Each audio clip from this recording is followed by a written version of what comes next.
మేఘాల్లో సన్నాయి రాగం మోగింది, మేళాలు తాళాలు వినరండి, సిరికి శ్రీహరికి కళ్యాణం కానుంది, శ్రీరస్తు శుభమస్తు అనరండి.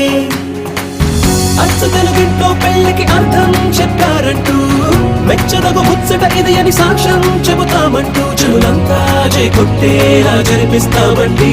అందాల కుందనపు బొమ్మవని జత చేరుకున్న ఆ చంద్రుని, వందేల బంధమై అల్లుకుని చెయ్యందుకోవటే